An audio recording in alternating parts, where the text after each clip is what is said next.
Exactly. You got to keep it germane. Okay, so now wow, we're in outer space, Oxide Station. These maps are gorgeous as well. Yes, they're beautifully lit. They got a ton of stuff going on in the backgrounds. There's all kinds of beautiful animations that they've tied to little things that are running around in the background. They have all of these different effects that are going through the level to just make it feel like it's alive and breathing too. So, what was the conversation like? First off, how long has this been in development? How long did it take you guys to kind of get this? And then a follow-up for that is, what was the conversation like with Beenox and Activision when you guys came together and you realized, you know what, we want to redo Crash Team Racing. We want to make this a new, elevated experience for the players that love the Crash universe as much as they do. So I can't speak to specific development timelines, okay, but sure. it has been in development for quite a while. But the thing that brought this to the forefront is we released Crash Insane Trilogy. Yes. And it was wildly successful. People and absolutely loved it. And rage-inducing. People forgot how hard that game actually was. But the second that we announced that game was coming out, social media was I didn't see just absolutely flooded with you have to bring Crash Team Racing back. So obviously we took a really, really hard look at that and we said, you know what, we need to do this.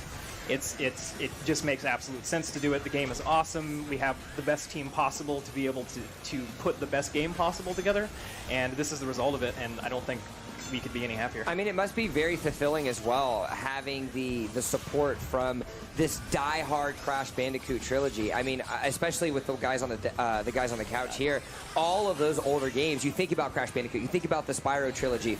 Games like that are something that we grew up with in our childhood, and being able to revisit that as an adult has been an insane experience, especially now that you're adding Crash Team Racing to the mix. Absolutely, and kind of the way that I look at this is this game looks like what I thought it did when I was a kid. You know what I mean by that? Yeah, no, so 100%. You know, my imagination would run wild. You don't lose the integrity of the game first created. Yes, exactly. And then now they've just blown it out in every single different way. And it looks fantastic.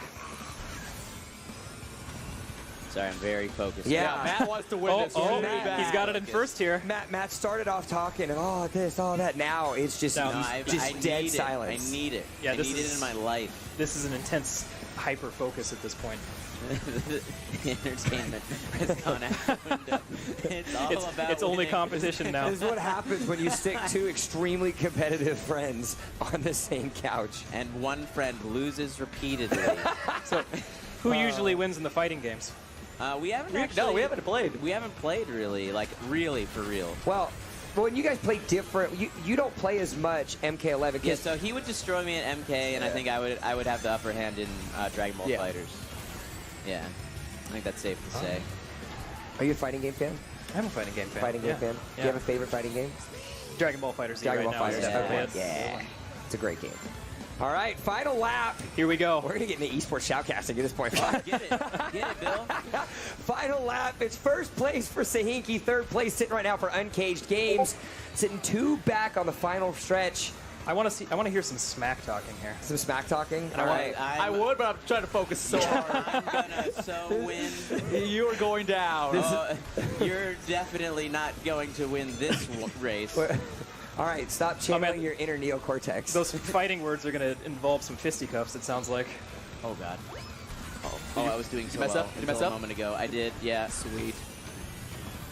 Oh, all right, second pace. You're getting closer. Stop doing well. If you could please. Oh, no, I was doing so good. Cage still sitting in third place, though. He got hit a couple times. That's the home stretch. I'm feeling all right. You're almost done. I think he can do it. What better timeline for Matt Sahinki than to get first place on the final map? That's how I planned it. He said, knowing that would curse him. Why did I say that? It's the adventure. You're almost there. Oh, no. Oh, man, I'm trying to squeeze through there. Oh, that's it. I think that's it. Yeah. I think Crash was able to give you a little bit of his mojo. A little bit. It's that presence. His aura just resonated. He exudes winning. Yeah. And there it is. Yes, it was the rocket that you shot in my head last round. Yeah, it gave you that turbo. Me to victory. Little extra propulsion. That felt good. We're going to wait for him to finish third place. Final bronze medal for Uncaged Games, and the gold medal going to none other than Sahinki himself.